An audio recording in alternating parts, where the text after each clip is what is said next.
Hey everyone, it's Miss Smith and welcome back to another video. Today I'm going to give a short overview on the difference between the ratios sine, cosine, and tangent. So let's do it. In my last couple videos, we've really been focusing on tangent, but what's so special about tangent? Why have we been ignoring the hypotenuse this whole time? Well, let's start including the hypotenuse. We like her, she's cool too. Tangent ratio is just one way to solve these right triangle trigonometry problems. But in addition to tangent, there's actually two more ratios that we can use. The first one I'll tell you about is the sine ratio. The sine ratio, instead of being the opposite side divided by the adjacent side, sine ratio is the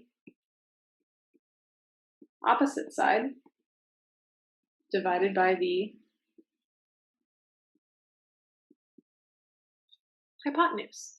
Just like how tangent was opposite over adjacent, sine, or SIN, is opposite over hypotenuse. The last ratio I'll tell you about is cosine.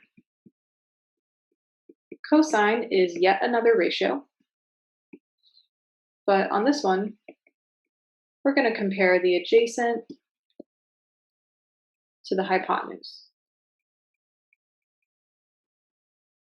And you might be asking yourself, why do we have three ratios? Why can't we just use tangent for everything? Well, sometimes we don't know either the opposite or the adjacent side. Sometimes we know the hypotenuse, and that's all we're given. And we need ways to solve using the hypotenuse. And besides, we've been ignoring the hypotenuse this whole time. Why don't we include her? She's great. So here are your three different ratios. And you might have heard this phrase before. So, you might have heard this before. SOH-CAH. I'm sorry, this is taking forever. I like to call it totally SOH-CAH-TOA. SOH-CAH-TOA is just a mnemonic phrase, a good way to remember what ratio compares which sides. So stands for the sine is opposite over hypotenuse. CAH stands for cosine being adjacent over hypotenuse. And the TOA is tangent being opposite over adjacent.